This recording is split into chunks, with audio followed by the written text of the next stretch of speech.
అందరికీ ఈరోజు లంచ్ ఏమైనా చూపిస్తానో వచ్చేయండి. బీరకాయ అయితే వేపుడు చేస్తున్నానండి. పొయ్యలు గిన్సాను, పెనం అయితే పెట్టానండి. ఆయిల్ కూడా వీటెక్కిపోయింది. శనగపప్పు, మినపప్పు, ఆవాలు, జీలకర్ర, ఎండుమిరపకాయలు వేసానండి. తాలింపు కొంచెం కలుపుకున్నాను కదా. అలాగే వెల్లుల్లిపాయ, కరివేపాకు వేసేద్దాం. ఇది మంచిగా వేసుకోవాలండి. ఎక్కువగా వేగుతూ ఉంటాయి. ఇలాగా చూపిస్తారండి. ఇవి బీరకాయ ముక్కలు. ఇందులోనే పసుపు, ఉప్పు వేసేసి కలిపేసుకున్నానండి. కొంచెం మెత్తగా పిసికాను. ఎందుకంటే కొంచెం మెత్తగా ఉంటే నానితే బాగుంటుంది కదండి అని ఇప్పటికి పసుపు, ఉప్పు వేసేసి కొంచెం కలిపి పక్కన పెట్టుకున్నానండి బీరకాయ ముక్కల్ని.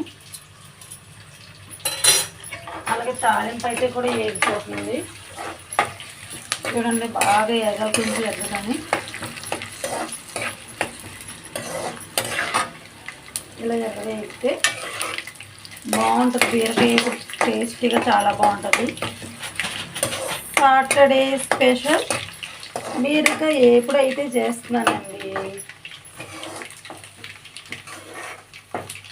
పోపు కూడా వేగిపోయిందండి. ఇదిగోని చూడండి, మంచిగా ఎర్రగా ఇలా వేసింది. చిన్న మంట పెట్టేసి బీరకాయ ముక్కలు అయితే వేసేద్దాం.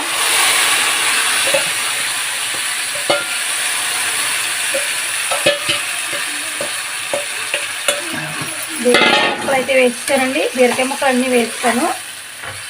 మంచిగా ఇలా వేపుకోవాలండి.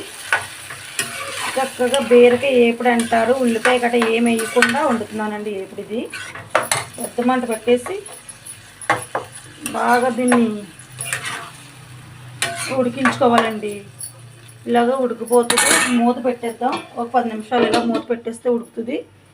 ఇలాగా వైట్ రైస్ కూడా చూపించేస్తాను వచ్చేయండి. ఇదిగోండి, వేడి వేడిగా వైట్ రైస్.